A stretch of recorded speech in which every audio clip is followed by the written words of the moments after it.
Racism! Racism! Racism! Racism!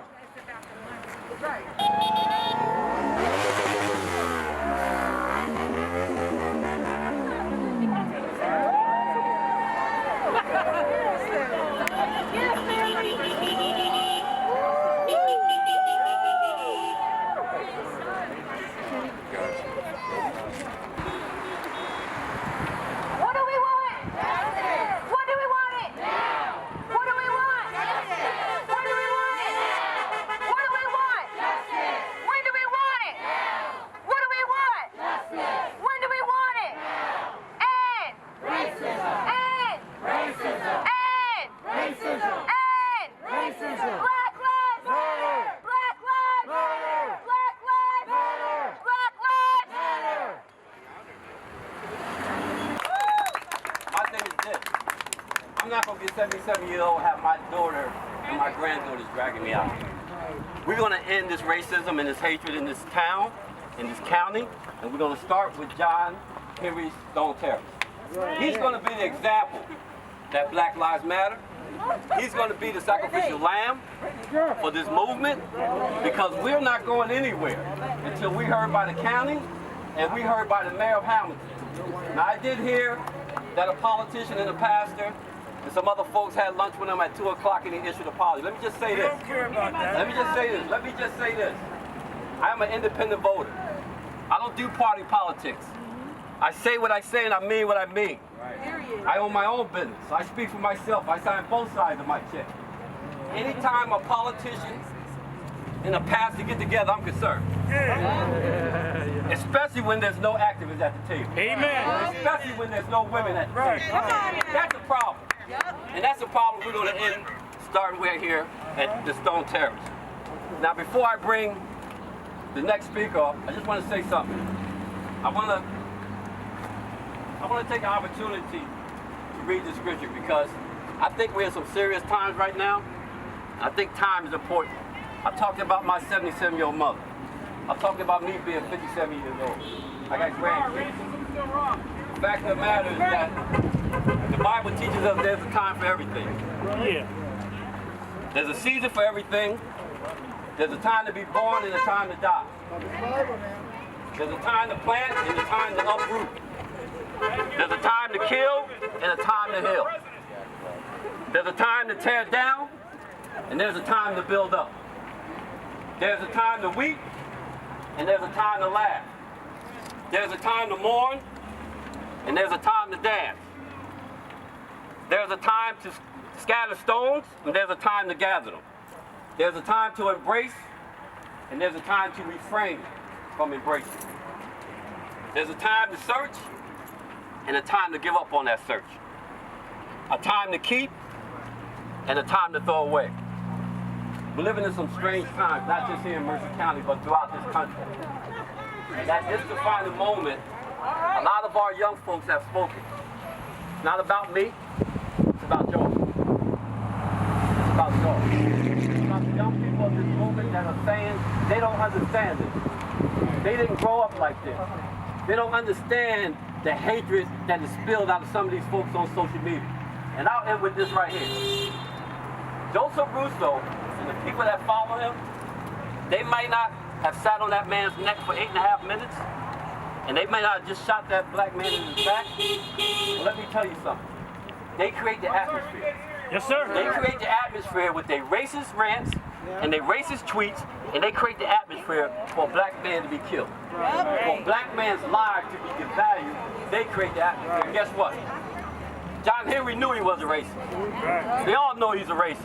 They follow him on Facebook. His posts go back from the time he was on Facebook. Absolutely.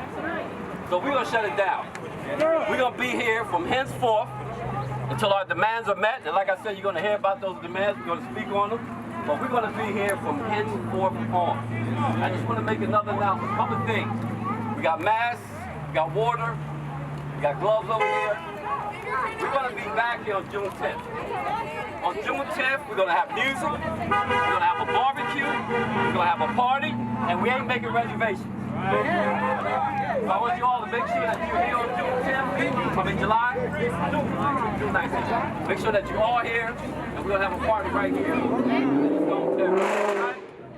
Right? And every day from henceforth, he wants to open back up at 4 o'clock. But every day from henceforth at 3:30, if I got to be here by myself, we're going to be here. Quincy, my man, so I'm going to bring the next. I want to bring one of the supporters of the event. Oh, 3:30. Every time we're here, it's at 3:30. He wants to open at 4 o'clock. He wants to serve dinner at 4 o'clock. So every day at 3:30, we're going to be here to greet. Yes, sir. I want to bring up the next speaker. His name is Quincy. Like I said, the young people of this movement have spoken. They're not selling for the same thing that we settled for when we grew up. The time is now for us to make a difference.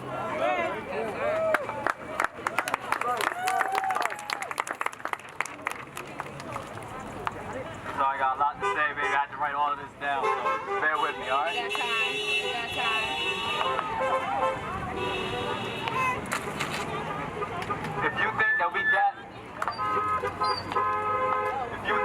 gathered here today for you to hear us tell you to turn the other cheek to racism and inequality, then I'll save you a lot of time and tell you that you're in the wrong spot. If any of you think we came here with any hate or malice in our hearts, then you are severely mistaken. We do not hate those that hate us, but we do reserve the right to defend ourselves against those that hate us. And today we gather here in this community to defend this community against those that hate us, against the hate that lies beyond those walls.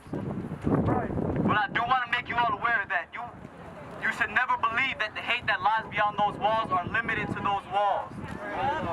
Joseph Russo is nothing more than an example to be made that we will not stand for injustice and we will not stand for a mockery of our people.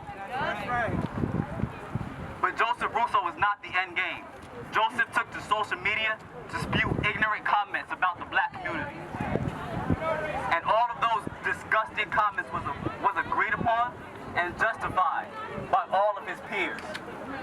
The ignorance of one man alone was enough to pave a very lengthy road for many to follow in his direction and in his path.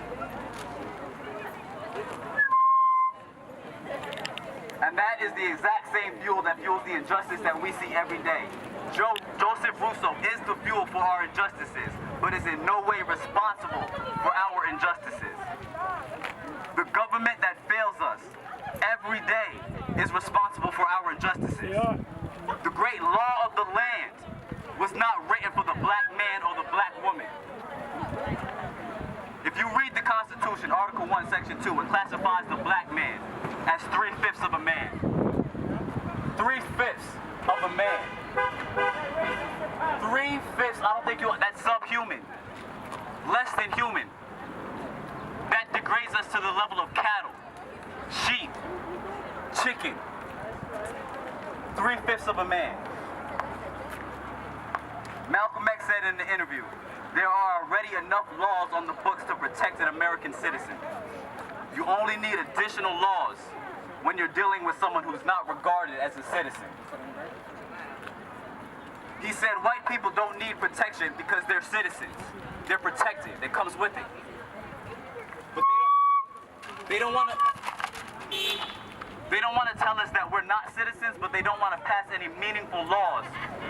Pass any meaningful laws that are going to protect us as if we were citizens. And this was a quote from Malcolm X during the Civil Rights era. During the Civil Rights era. And we're still not protected. And not only are we still not protected, we're still targeted. We're still being targets of racism and injustice. This was a quote from the Civil Rights era, people.